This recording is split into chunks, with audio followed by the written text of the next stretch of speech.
I'm talking about specifically finance and accounting students. Mhm. Uh, one, do you think it's being discussed? And two, how on earth could professors even keep up with how fast it's moving? Yeah, and it's a good question. And where it gets really interesting is right now we're seeing, early days of ChatGPT right now, right? It's been kind of in the popular realm for the last few months.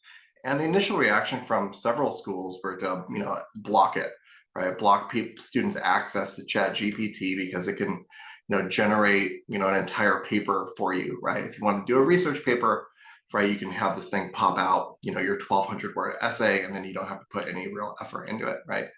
And there's a little bit of, a cat and mouse there because as soon as that, came out, there becomes the ChatGPT, detector that teachers are going to start using to figure out if this stuff is AI generated, and I'm sure it'll be a lot of back and forth there, right? The other thought process that goes along with that though is that how do you embrace Chat GPT within a teaching environment? Because the reality is that it's not going to go away, right? The genie's out of the bottle. Every major tech company has some sort of AI initiative.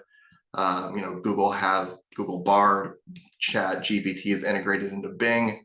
There's a bunch of other competitors that are currently being worked on. So I don't think it's going to go away. So the teachers that really want to be ahead of it, I think they need to start thinking through how do you teach students to use AI, use Chat GPT through their normal process. Because I think as the stuff gets better and better, it becomes more ingrained into more products, and it almost becomes the question of, well, who on my team is the best at using Chat GPT, right? Who can ask this bot and get the best results? I think that becomes maybe someday part of the curriculum, right? It's probably too soon for everyone to start adjusting to that. I think the question is, how do you interact with AI, and how do you start thinking through that sooner than later?